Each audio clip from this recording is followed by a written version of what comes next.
How are you doing tonight? Tonight we're going to make a Swedish torch. One of the things, we were just sitting around and decided to do something tonight. Never made one. You know, I know that the knowledge of this could come in handy in a survival type situation. You know, one, it would be a great way to add light. You know, if you need a few perimeter lights or something around the area that you were staying at, you know, besides making a bunch of little campfires. You know, it's also something, they say, you know, it'll burn in the center and the outsides won't burn as quickly, so it'll last a little bit longer than just a campfire. And, you know, I also heard it's good for cooking on, you know, and of course you can see this is a piece that I had that actually I was splitting it and it just didn't split well, and that's what led to making a Swedish torch out of it.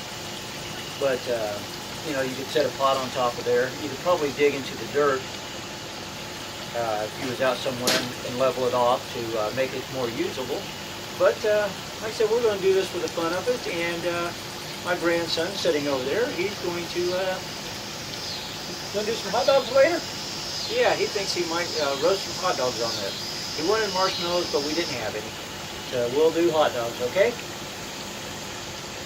Okay, what I have is I just have some shavings out here. Excuse the bare feet. We're just out enjoying the patio this evening.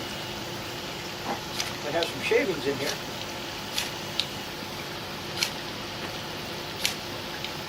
I didn't put very many in.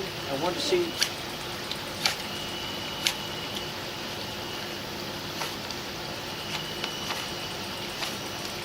Oh, there we go.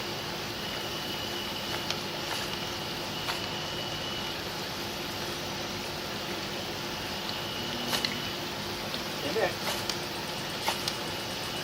Uncle didn't put very many shavings, and this is what I was talking about, being prepared. I tried to rush this, and we didn't do enough shavings.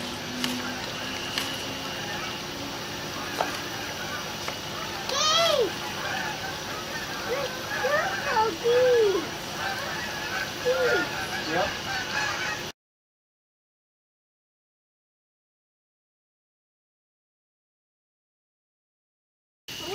Okay, there we go. Hang on. Okay, well, let's let this light and burn and see what happens here. It'll go onto the ground. Well, no. Actually, you see these sticks? It's going to burn in the center, and it'll burn down, and the sticks will help stop the fire from going all the way to the ground. You know, we could have split this into 4 or 5 different pieces and then ran a piece of baling wire around it to have individual pieces, but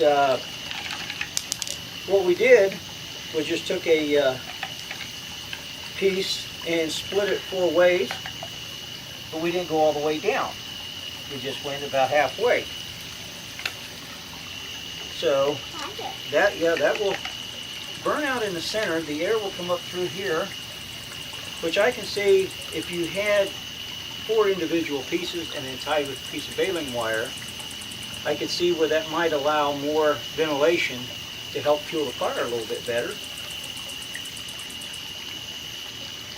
But this seems to be working. I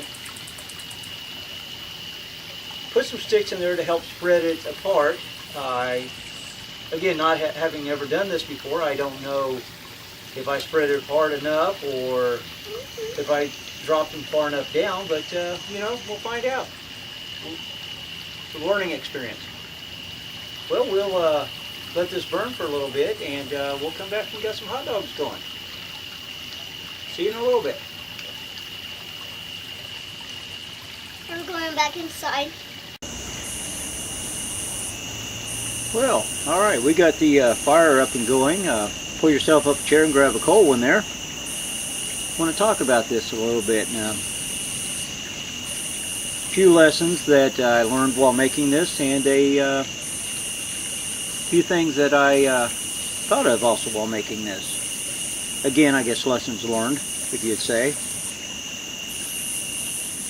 First thing is preparation. As I mentioned in another video, I failed to have proper preparation. I thought I could just put a little bit of shavings in there and light it. No.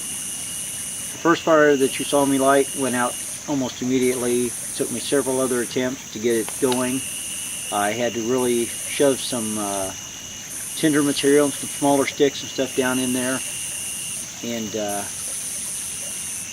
it took more tinder than I thought it would, and it took a while for it to get to this stage, maybe 15-20 minutes or so.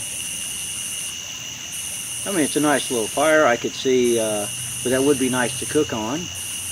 Might not be so good for roasting marshmallows or hot dogs or something on, you know, not if you have very many people trying to do it.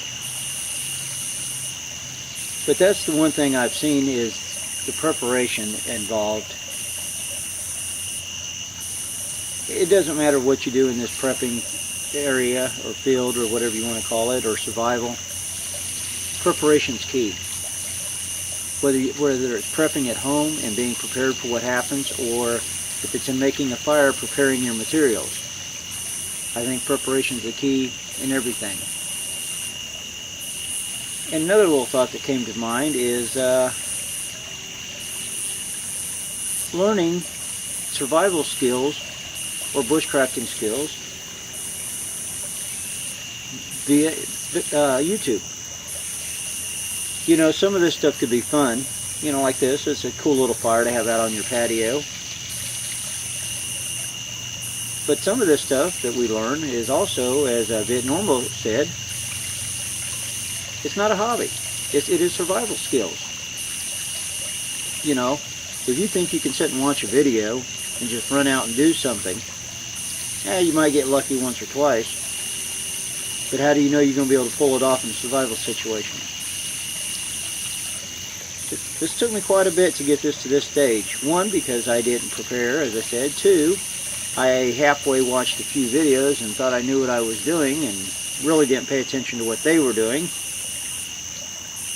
And I came out here and said, oh yeah, this is going to be easy, watch. And yeah, it wasn't.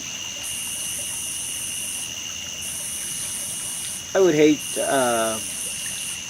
for my life to depend on some of the skills that I've practiced. Again, that goes back to that preparation thing. If you're not prepared, if you haven't practiced this stuff, when the time comes, will you be prepared?